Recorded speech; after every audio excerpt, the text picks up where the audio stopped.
Apresentação de trabalho para o terceiro SICAM intitulado Gênero e Justiça Energética na Mineração de Carvão em Santa Catarina. Os autores são Sigrid Neiva, Andréa Lampes, Daniela Higgin e Célio Berman. Todos os pesquisadores são vinculados ao Instituto de Energia e Ambiente da USP.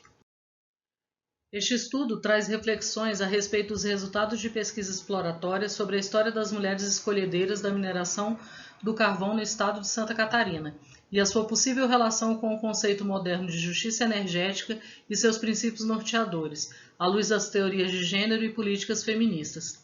A metodologia escolhida para o estudo foi de pesquisa exploratória, utilizando duas ferramentas: estudo de caso, a história das escolhedeiras do carvão, e levantamento bibliográfico, utilizando livros, periódicos científicos, dissertações e dados de instituições governamentais e não governamentais.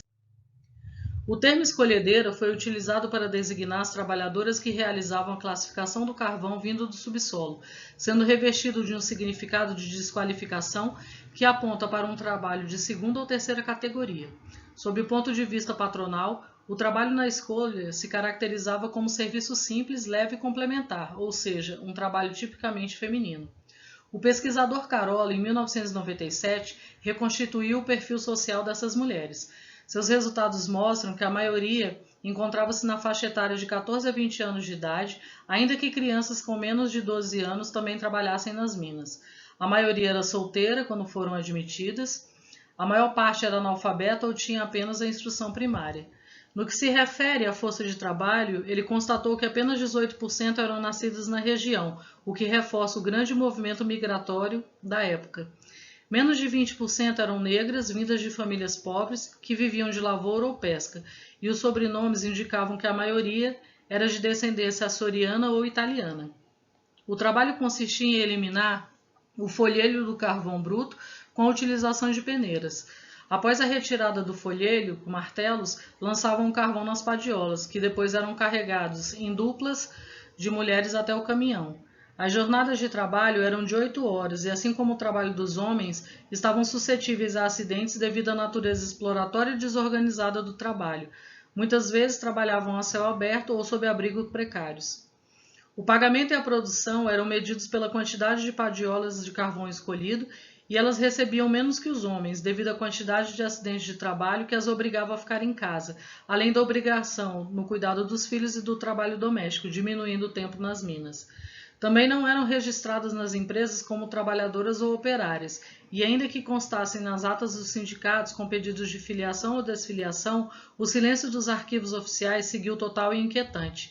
Com a chegada da mecanização, quase todas elas foram dispensadas, e a função que lhes era atribuída foi considerada extinta. Gênero, de acordo com Joe Scott, é uma categoria de análise histórica que se refere à organização sociocultural da relação entre homens e mulheres. As diferenças desiguais de poder entre eles não são derivadas da natureza e da biologia, ainda que sejam naturalizadas como se fossem distinções inatas. Gênero, enquanto categoria analítica, é um conceito desenvolvido pelo movimento feminista, a partir de sua segunda corrente teórica, ou seja, por volta dos anos 1970, e tem como pano de fundo a reflexão sobre as opressões causadas nas mulheres em detrimento das relações assimétricas nas feminilidades e masculinidades.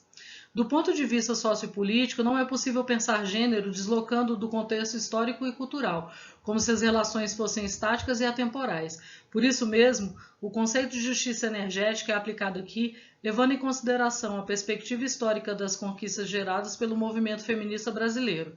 Longe de tornar os dados da pesquisa anacrônicos, a proposta visa entender o conceito de justiça energética em contexto que não é mais atual, mas que provocou consequências para a atualidade. O termo justiça energética surgiu em 2010 como uma resposta à necessidade de abordar questões de justiça no acesso, uso e formulação de políticas energéticas. A justiça é um elemento-chave nos discursos de direitos humanos, que buscam superar a desigualdade na sociedade, como a desigualdade entre mulheres e homens decorrente das questões de gênero. Em 2013, Macaulay e colegas apresentaram os 3 princípios basilares da justiça energética. A distributiva, que é aquela que se refere à distribuição de benefícios e malefícios a todos os membros da sociedade, independentemente de renda, classe social, gênero, raça, dentre outros.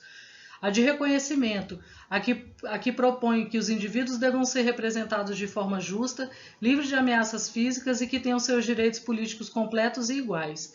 E a justiça processual, a que se manifesta para procedimentos equitativos que envolvam todas as partes interessadas de forma não discriminatória, ou seja, todos os grupos devem ser capazes de tomar decisões. Respondendo à pergunta como os dois temas se relacionam no marco histórico apontado no texto, ao se olhar para a história das mulheres escolhedeiras, o que se pode perceber é que elas não tiveram oportunidades ou reconhecimentos iguais aos homens durante o tempo em que exerceram a atividade de escolha. Ao contrário, estiveram invisibilizadas e marginalizadas durante os quase 40 anos em que atuaram nas minas de carvão, sofrendo desigualdades, violências e ocupando a base das hierarquias social e ocupacional.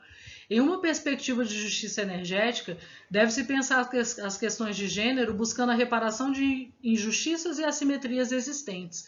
Resgatar o registro histórico e o trabalho exercido por essas mulheres, não apenas do ponto de vista econômico, mas também pelo seu protagonismo, merece reconhecimento em termos de visibilidade de grupos marginalizados e discriminados pelo sistema de produção capitalista excludente.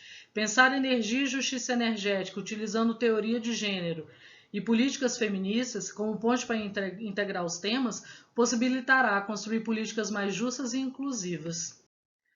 Agradecimentos à CAPES pelas bolsas de doutorado, ao Dr. Carlyle Bezerra, da Unesc, e à doutora Georgia Neiva, pesquisadora do Sertão da UFG, pelas suas contribuições na pesquisa. Muito obrigada.